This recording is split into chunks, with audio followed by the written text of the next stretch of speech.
केंद्रीय मंत्री थावरचंद गेहलोत यांच्याकडून सवर्ण आरक्षण विधेयक लोकसभेमध्ये सादर करण्यात आलेले आहे। दरम्यान खासगी शिक्षण संस्थांमध्ये नोकरीमध्ये हे आरक्षण लागू होणार नसल्याचं गेहलोत यांनी स्पष्ट केलं आहे। राज्यांकडे आरक्षण विधेयक पास होणं गरजेचं नसल्याचं गेहलोत यांनी म्हटलंय। केंद्राने राज्यामध्ये 10% आरक्षणाचा लाभ मिळणार असून सर्व धर्मासाठी हे आरक्षण लागू होतंय। 10% सवर्ण आरक्षण विधेयक संसदेमध्ये पास झाल्यानंतर राज्यातून पास करण्याची गरज नाही, जेटलींचं स्पष्टीकरण। खासगी कंपनी आणि न्याय व्यवस्थेमध्ये सुद्धा आरक्षण द्या, रामविलास पासवान यांची मागणी। नव्या सूचीमध्ये आरक्षण कायदा टाकण्याचाही सल्ला। आर्थिकदृष्ट्या मागास सवर्णांना आरक्षण द्यायला 4.5 वर्ष का लागली, लोकसभेमध्ये शिवसेनेचा सरकारला सवाल। 10 जानेवारीपासून अयोध्या खटल्याची सुप्रीम कोर्टामध्ये सुनावणी। चीफ जस्टिससह 5 न्यायमूर्तींचं खंडपीठ करणार सुनावणी। सुप्रीम कोर्टाचा केंद्र सरकारला जबर दणका, आलोक वर्माच राहणार सीबीआयचे संचालक, वर्मांना सक्तीच्या रजेवर पाठवण्याचा निर्णय रद्द। दक्षता आयोगाच्या सल्ल्यानुसार सरकारनं सीबीआयमधील दोन्ही वरिष्ठ अधिकाऱ्यांना सक्तीच्या रजेवर पाठवलं होतं। केंद्रीय अर्थमंत्री अरुण जेटलींचं सुप्रीम कोर्टाच्या निर्णयावर स्पष्टीकरण। भारतीय नागरिकत्व विधेयक सादर, काँग्रेसनं केला वॉकआउट। बांगलादेश, पाक, अफगाणमधल्या गैरमुस्लिमांना मिळणार नागरिकत्व विधेयक आसामपुरतं नाही तर देशभरासाठी, राजनाथ सिंग यांचं स्पष्टीकरण। जम्मू काश्मीरचे माजी मुख्यमंत्री ओमर अब्दुल्लांचं वादग्रस्त वक्तव्य। नोकऱ्या नसल्यामुळे युवकांना शस्त्र हाती घेण्याशिवाय पर्याय नसल्याचं केलं वक्तव्य। नागरिकता दुरुस्ती विधेयक हे 2016च्या तृणमूल काँग्रेस पक्षानं संसदेमध्ये आंदोलन केलेलं आहे। यावेळी मोदींचा मुखवटा लावून एका खासदारानं हातामध्ये छडी घेतली होती। या छडीनं ते खासदारांना मारत असल्याचं दृश्य संसदेच्या परिसरामध्ये पाहायला मिळालं।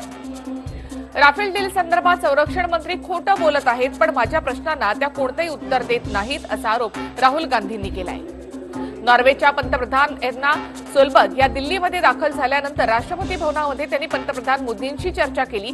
यावेळी द्विपक्षीय संबंध वाढवण्यावर देखील चर्चा करण्यात आली आहे। दरम्यान परराष्ट्र मंत्री सुषमा स्वराज यांनीही एर्ना सोलबर्ग यांची भेट घेतलेली आहे। यावेळी दोन्ही नेत्यांमध्ये दोन्ही देशांच्या विविध विषयांवर चर्चा झाली आहे। पश्चिम बंगालमध्ये 24 परगाना जिल्ह्यामध्ये कामगार संघटनांच्या आंदोलनाला हिंसक वळण लागलं असून आंदोलकांनी बस फोडल्यात आणि जाळपोळ सुद्धा केली आहे। पश्चिम बंगालमधील आसनसोलमध्ये केंद्रीय कामगार संघटनांनी पुकारलेल्या देशव्यापी संपावरून टीएमसी आणि सीपीएम कार्यकर्ते एकमेकांशी भिडले, त्यामुळे या ठिकाणी तणावाची स्थिती निर्माण झाली होती। केरळच्या कसरगुडमध्ये कर्मचाऱ्यांनी पुकारलेल्या संपादरम्यान रेल रोको करण्यात आला, त्यामुळे रेल्वे वाहतूक ठप्प झाली होती। आसामच्या नलबाडी भागामध्ये कामगार संघटनांच्या आंदोलनाला हिंसक वळण लागलं, आंदोलनकर्त्यांनी वाहनांवर दगडफेक केली।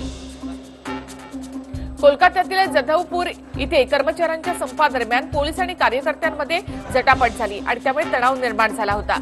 आसाममधील गुवाहाटीमध्ये कर्मचाऱ्यांनी पुकारलेल्या संपाचा परिणाम ट्रेनवर देखील जाणवला। हावडा गुवाहाटी ट्रेन उशिरानं धावत होत्या, त्यामुळे प्रवाशांचे मेगा हाल झाले। बेस्ट कृती समिती आणि महापालिका आयुक्त प्रशासनाची बैठक संपन्न झाली असून या बैठकीमध्ये कोणताही तोडगा निघालेला नाही। दरम्यान कर्मचारी संपावर ठाम आहे। बेस्ट कृती समिती आणि महापालिका आयुक्त प्रशासनाची बैठक संपन्न झाली असून या बैठकीमध्ये कोणताही तोडगा निघाला नाही। दरम्यान कर्मचारी संपावर ठाम आहे। बेस्ट संपामधून शिवसेनेनं माघार घेतली आहे। शिवसेनेच्या संघटनेतील कर्मचारी उद्यापासून कामावर रुजू होणार आहेत, अशी माहिती बेस्ट समितीचे माहिती आशिष चेंबूरकर यांनी दिली आहे। कामगार विरोधी धोरणांच्या निषेधार्थ देशभरातील संघटित आणि असंघटित क्षेत्रातील कर्मचाऱ्यांनी मंगळवारपासून 2 दिवसीय संप पुकारलाय। या संपामध्ये बँक, विमा, पोस्ट ऑफिससह देशभरातील विविध क्षेत्रातील कर्मचारी आणि कामगार सहभागी होणार आहेत। विविध प्रलंबित मागण्यांसाठी मुंबईतील बेस्टचे 30,000 कर्मचारी बेमुदत संपावर गेलेत, त्यामुळे मुंबईतील बेस्ट बसची वाहतूक ठप्प झाली आहे। पंकजा मुंडेंकडून दुसऱ्या दिवशी वचनभंग झालेला आहे। धनगरांना आरक्षण मिळण्यापूर्वीच त्यांनी मंत्रालयामध्ये प्रवेश केला। नागपूर मेट्रो टप्पा 2 ला मंत्रिमंडळ बैठकीमध्ये मंजुरी देण्यात आली आहे। दुसऱ्या टप्प्यासाठी 11,000 कोटींचा खर्च अपेक्षित असून लवकरच या मेट्रोचं काम सुरू होणार आहे। यवतमाळ साहित्य संमेलन वादाला नवं वळण लागलंय। उद्घाटकासाठी आयोजकांकडून 3 नावं समोर आली आहेत। महेश एलकुंचवार, विठ्ठल वाघ, सुरेश द्वादशीवार यांची नावं पुढे आली आहेत, तर वाघाने मात्र यासाठी नकार दिलाय। डोंबिवलीमध्ये विवाहित महिलेची छेड काढणाऱ्याची धुलाई करण्यात आली आहे। रोड रोमियोच्या मारहाणीचा व्हिडिओ सोशल मीडियावर व्हायरल झालेला आहे। मुंबई पुणे हायवेवरील खालापूर टोल नाक्याजवळ गॅसचा टँकर उलट झाला। टँकरमधून सध्या कार्बन डायऑक्साईड गॅस जो आहे त्याचं लिकेज होत आहे। तामिळनाडूच्या अराकोनम मधील पुलिया मंगलम या भागामध्ये असलेल्या रेल्वेच्या गोदामाला आग लागली। या आगीच्या दरम्यान काही स्फोट सुद्धा झाले। सुदैवानं कोणतीही जीवितहानी यामध्ये झाली नाही। हिमाचल प्रदेशच्या हिमालयन क्वीन या ट्रेनच्या इंजिनला सोलन इथे आग लागली। यावेळी ट्रेनमध्ये 200 प्रवासी प्रवास करत होते। सुदैवानं कोणतीही दुर्घटना झाली नाही। गुजरातच्या वडोदरामधील एअर फ्रेशनर आणि स्प्रे कंपनीच्या रात्रीच्या सुमारास इथे आग लागली। या आगीमध्ये सुदैवानं कोणतीही जीवितहानी झाली नाही।